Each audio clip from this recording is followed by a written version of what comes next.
Todas las voces están en Estilo Campo. Te presentamos a sus protagonistas. Mónica, muchísimas gracias por recibirme. Bueno, a vos, por haber venido. Toda la vida en el campo, Mónica. Vos naciste en el campo. Nací en el campo. Ya un montón de años siempre dedicándote a las tareas del campo. ¿Te han pesado las tareas del campo? ¿Vos sentís que te gustan siempre? Todo lo que sea del campo. Amo, por ejemplo, hacía quinta, ahora no puedo porque tengo un brazo que, bueno, donde agarro la pala, sí. Pero tenía invernáculo, ahí producía de todo, sí. Me encantan las flores, bueno, los animales ni te cuento, así que todo lo que sea, ¿cómo te puedo decir? Hay tareas que por la fuerza que tenés que hacer no podés, pero sí. Todo lo que sea del campo, bueno, cuando era más joven, era las tareas de la hacienda. Sí, capar, la yerra, lo que era la yerra, ¿no? Lo que eran las yerras, sí, los asados. Lo que eran los asados. Y se juntaba mucha gente. Sí, jugaban a la taba. Sí. Cuando era chica me sabía entonar también. ¿Ah, sí? Sí. Porque ahí corría la caña. Ahí corría el vino, ¿no? La caña, el vino. Sí. Contame un poco la historia porque estuvimos hablando un poco de lo que fue esta colonia, ¿no? Sí. Maravillosa, porque vos me contabas que esto era un pueblo.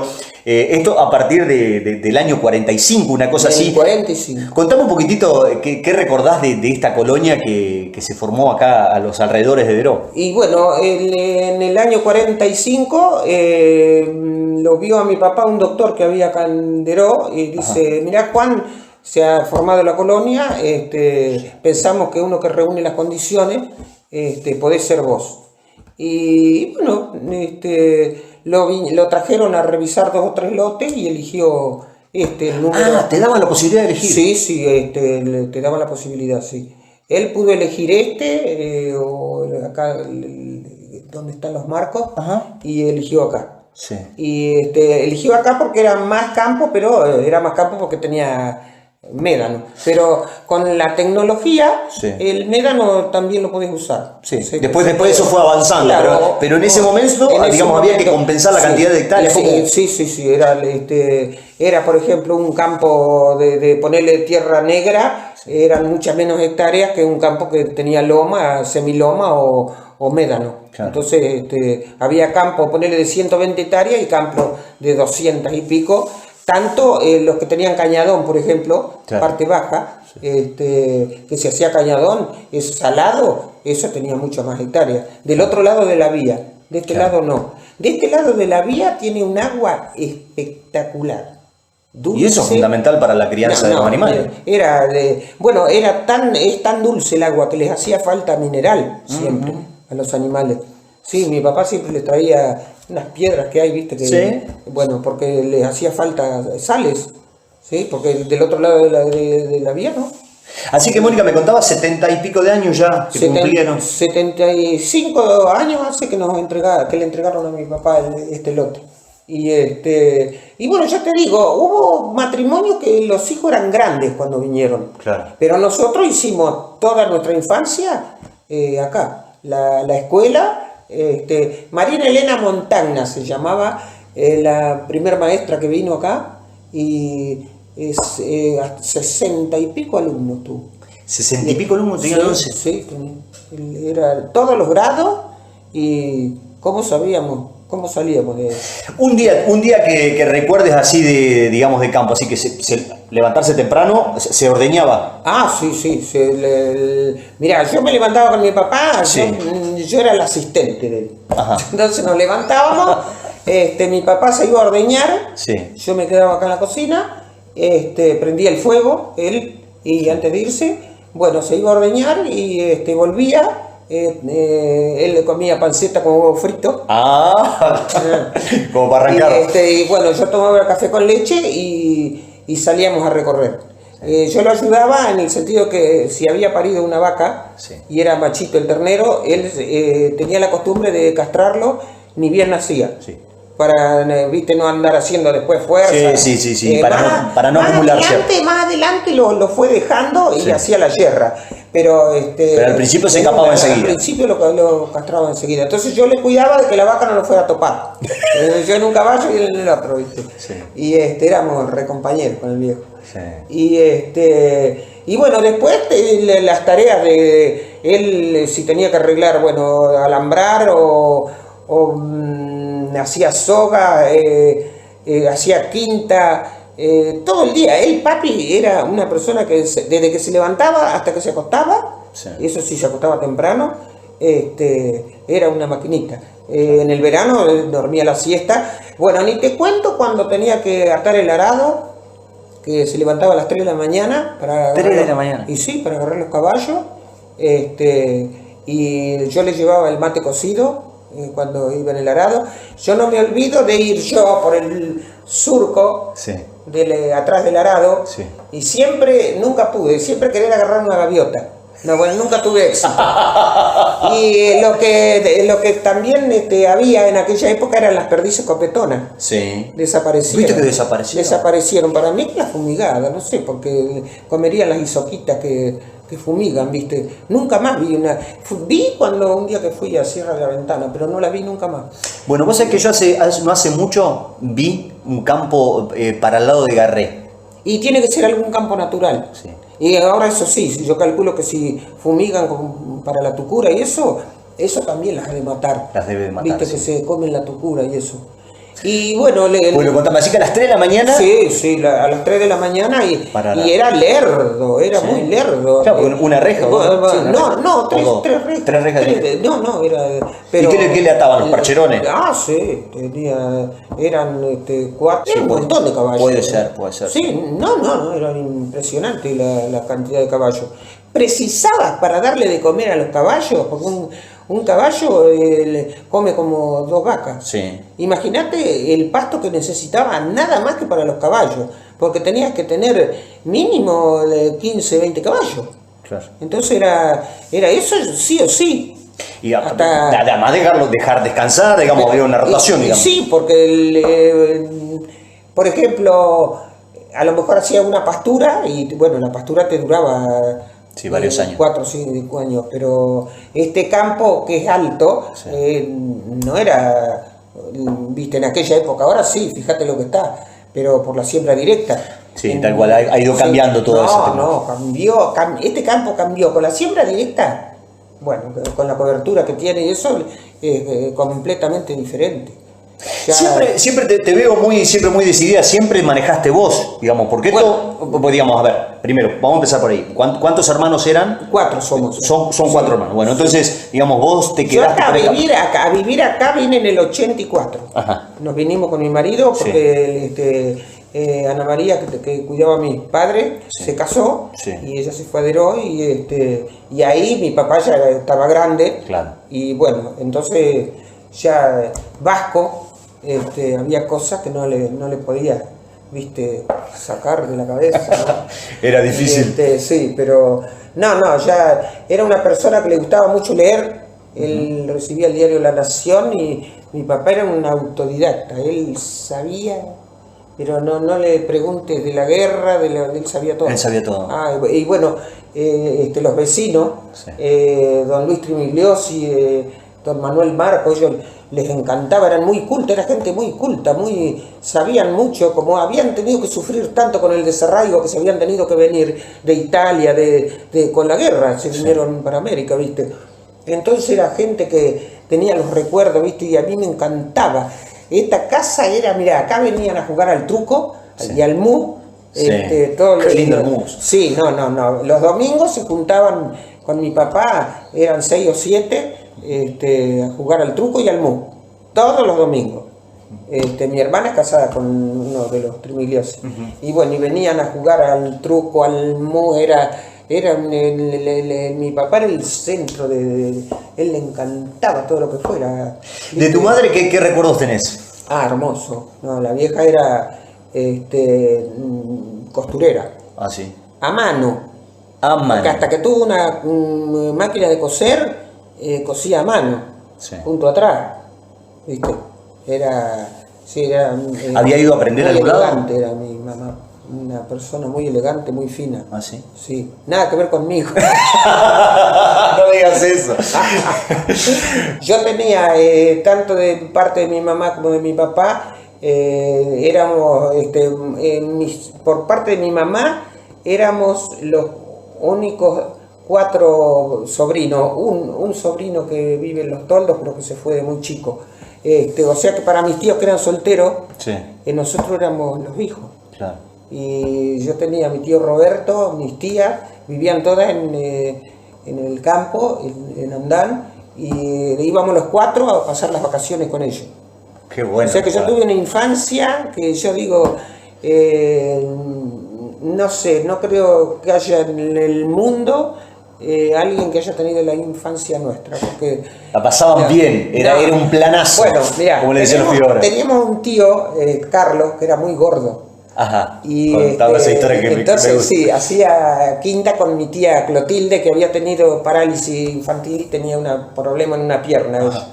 Entonces ella hacía quinta junto con mi tío. Y mi tío era tan gordo que no se podía agachar, ¿viste? Entonces él hacía, mi tía hacía el surco y él con un caño, sí. con un palo hacía el hoyo. Sí. Y con un caño tiraba el ajo. ¿Viste? Sí. Porque no se podía agachar a ponerlo, ¿viste? Era todo un bueno, pero era un equipo. Era un equipo, ¿viste? Cada uno tenía, mi tía Juanita cocinaba, Sí. Tenía muchos peones porque tenían muchas ovejas en aquella época, ¿viste? Después ya se dedicaron a la ganadería y a sembrar, pero en una época tenían oveja, era una cosa terrible. Y la lana, viste que la guardaban de un año para otro. Sí, Tenían un galpón enorme lleno de lana, era una cosa. Y tenían 4 o 5 peones, viste. Y comían a la mañana churrasco de oveja en la plancha. Sí. Sí, y bueno, y a la hora de comer, era una cocinera mi tía, ¡ay, qué cosa rica! Los postres, las comidas. Qué buena historia.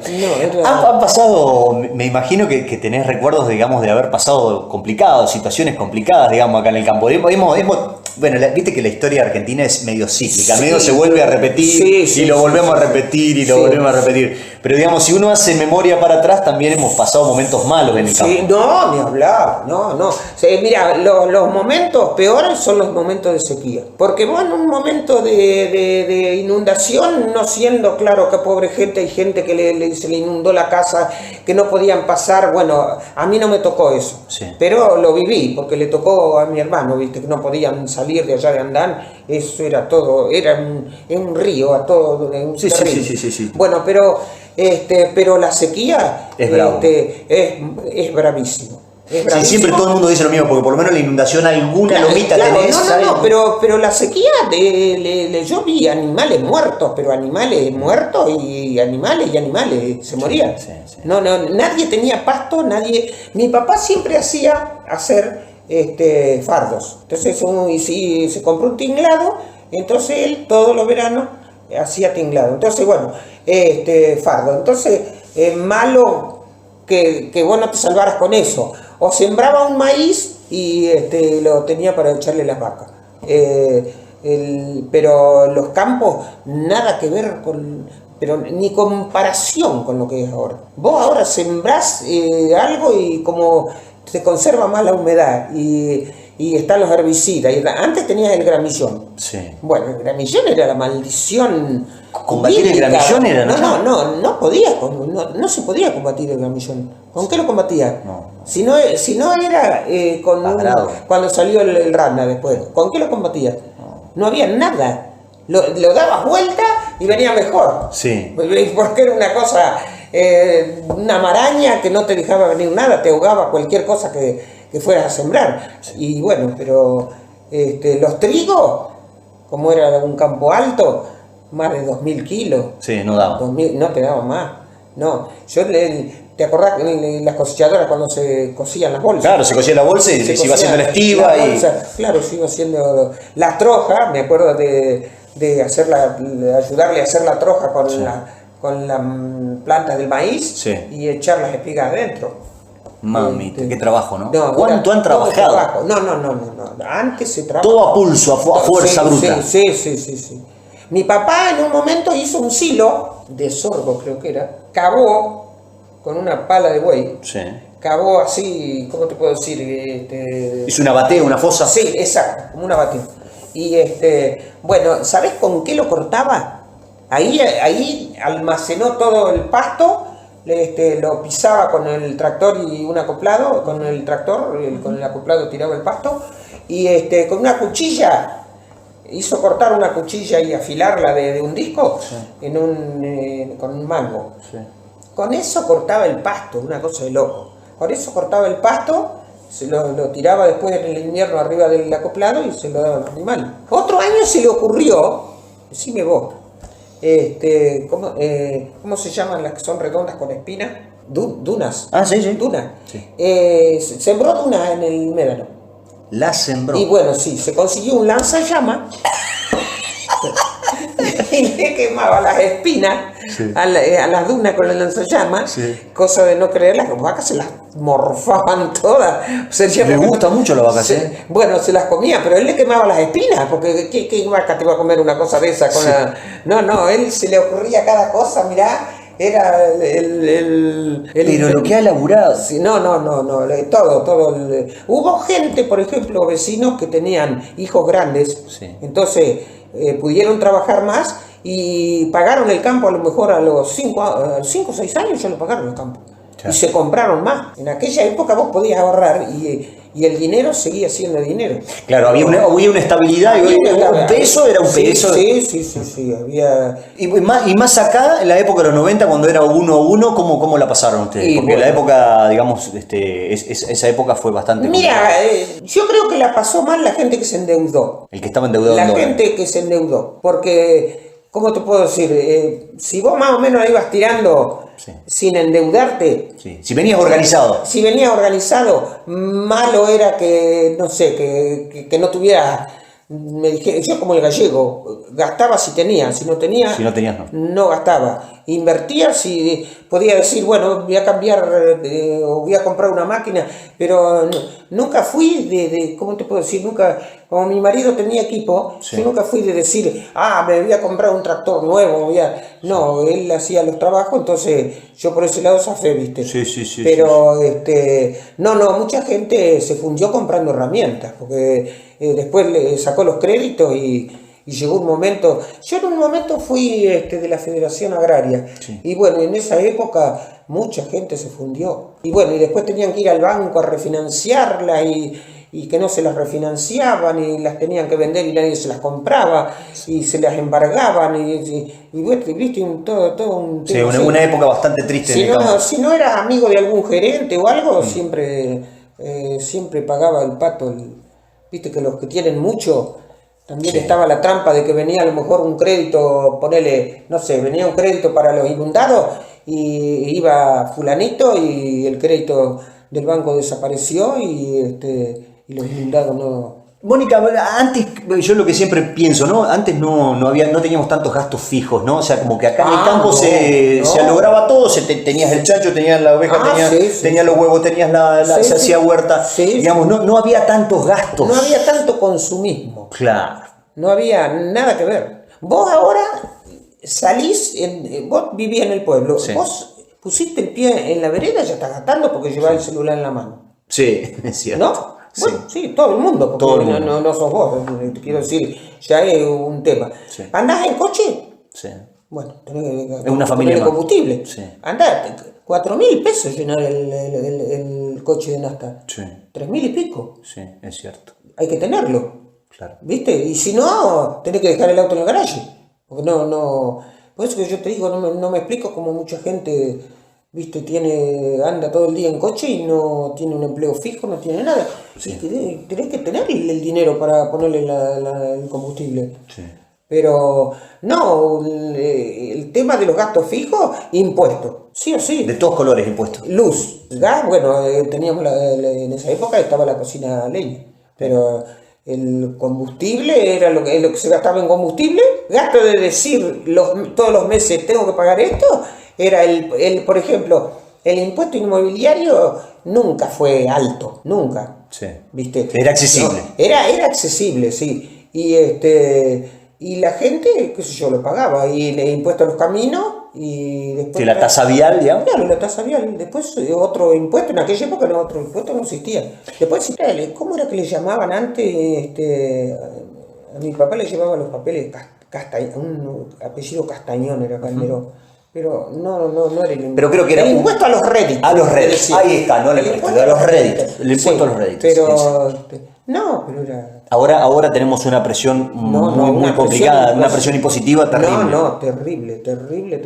No, la verdad que producir, yo lo alquilo, bueno, ahora se lo he dado que lo trabaje mi hijo al campo. Sí. Pero a mí no me daría ya el cerebro para... Yo pago los impuestos y bueno, y él... Sí, se ocupa de lo que es, digamos, lo que es la producción. Sí, Mónica, cuando escuchás así, te veo una persona muy activa y muy informada, cuando escuchás así que, digamos, en estos últimos años el movimiento feminista ha ido avanzando o digamos, según ellas, por ahí recuperando derechos, ¿qué te pasa? ¿Qué sentís cuando escuchás esto de las feministas que luchan por los derechos, o sea, para tratar de tener una igualdad de género? ¿Vos estás de acuerdo en eso? ¿Cómo lo sentís? Pues yo te veo a vos una persona súper desenvuelta y que lo has sido toda la vida, porque has trabajado toda la vida en el campo. Entonces, digamos, me gustaría saber cuál es tu visión de eso. Me hace reír porque... Todavía ando buscando algún derecho que haya perdido la mujer. Mira. Uno se tiene que plantear en la vida qué lugar te tocó ocupar. Sí. Bueno, yo me tocó ocupar el lugar de una mujer. Tuve hijos. Entonces, para mí, lo primordial de una mujer, si tiene hijos, ella decidió traerlos, los tiene que cuidar, los tiene que educar junto con su pareja, lógico. Pero generalmente la pareja a veces no puede por distintos motivos, porque trabaja mucho, porque no está en el hogar. Los chicos necesitan tiempo. Yo no entiendo el feminismo. A ver, ¿qué derechos reclaman? Vos decime, ¿qué derechos reclaman? Yo sé los derechos que tengo. A mí nunca nadie me los sacó. Yo nunca me sentí inferior a un hombre. ¿Por qué me voy a sentir inferior a un hombre? Con lo del aborto te diría que cada persona tendría que tener bien claro responsable qué quiere hacer. Porque si vos me decís, le practican un aborto a una nena de 12 años, ¡qué horror! Y si se muere, se puede morir porque le practican el aborto o porque tiene la criatura. Es un horror. A mí, te digo la verdad, ahí la nena tiene 12 años, no puede decidir. Y yo me moriría si eso le ocurre a una nieta mía. Me moriría. No sabría dónde meterme. Creo que me muero. Bueno, porque eso te toca el sentimiento más íntimo. La fibra más íntima. La fibra más íntima. Ahora, le estés inculcando, porque le están inculcando a las nenas. Le están inculcando a las nenas de 12, 13 años, porque tengo una nieta de 12 años, lo del aborto. No. Lo que les tienen que inculcar es no quedes embarazada. Claro. Educación sexual, claro. Pero educación sexual, día y noche, cuídate. Y vos no pensás que el resultado de toda esta violencia, de todos estos chicos que se andan moliendo a palo, no viene también de... ¿Qué madre puede criar a una criatura con 14, 15, 16 años? ¿Por qué las madres no les inculcan que hay que ser mayor, que hay que tener, ¿cómo te puedo decir?, un estudio? Planificar una familia, planificar, pero no estar defendiendo, querer hacerse un aborto si todavía no estuviste embarazada. Además, ¿por qué querés aborto gratis? ¿Para quedar embarazada cuando se te dé la gana? Y saber que lo que tenés adentro te lo pueden sacar y no te cuesta nada. A mí me parece un espanto, me parece desde todo punto de vista. Y no es que yo esté en contra o a favor, porque cada uno, siendo mayor de edad, es responsable de sus actos. Yo veo el otro día las feministas con los pañuelos verdes. Si no aprueban la ley, vamos a quemar la catedral. Yo me acuerdo cuando quemaron la iglesia. ¿A vos te parece que tenemos un congreso? Tenemos diputados, senadores, que no sean capaces de debatir una ley. ¿Para qué está el congreso? Si no es para debatir una ley. Y que si la ley no sale como ellos quieren, el reclamo que van a prender fuego a una iglesia. ¿Qué tiene que ver la iglesia? Porque en definitiva la única persona que va a cargar con la carga de un aborto es la que se lo hace. Mónica, parece que van a volver a aumentar las retenciones a la soja. Estábamos en un 30, ahora parece que la llevarían al 33%. O sea, ¿cómo ves, digamos, hacia adelante? ¿Cómo lo ves? Yo por lo que escucho, porque no es el caso mío de que yo produzco, pero por lo que escucho a los analistas, el campo no soporta más impuestos. Así que no sé en consecuencia qué medidas tomarán, porque los insumos no son al precio del dólar que vos vendes la soja. Entonces cuando vos vas a reponer, vas a sembrar y vas a reponer la semilla, los insumos que tenés que comprar, nada que ver con el dólar al que vos vendiste la soja. Mónica, ¿te ves toda la vida acá en el campo? ¿Te gustaría morir acá? Y vos decís, ni el final de mi vida lo termino acá en el campo. mira, mientras pueda manejar, sí. Ahora cuando no pueda manejar, ¿viste? Mi papá murió de acá. Estuvo 40 días en el hospital, pero hasta el último día estuvo acá. Pero sí, ir y venir, porque, ¿viste? Uno no puede manejar los tiempos.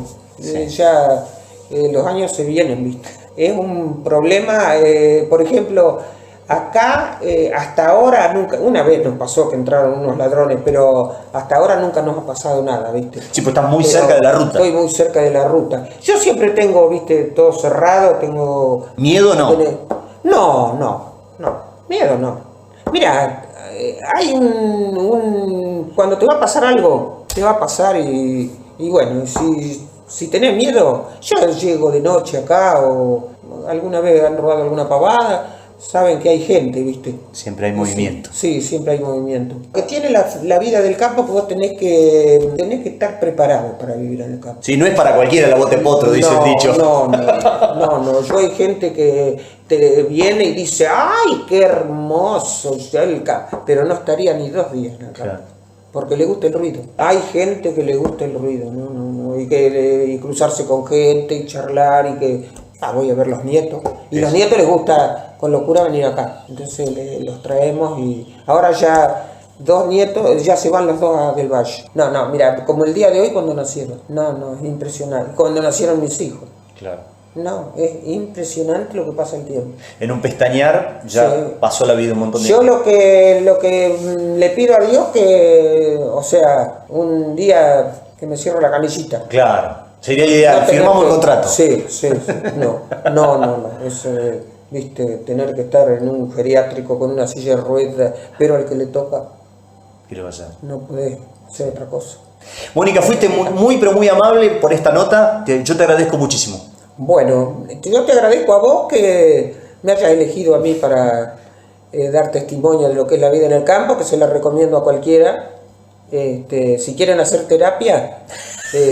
barata. Sí, terapia de la pala, bueno, que vengan, que vengan al campo, que se sacan las ganas viste que en Estados Unidos por ahí había, cuando estaban nerviosos agarraban un martillo y empezaban a romper una casa. Sí. Bueno, toda la gente que no trabaja, que anda nerviosa porque no le alcanza el dinero, y que no vengan al campo, que tienen terreno en la casa, que agarren una pala y se hagan una buena quinta, una buena huerta.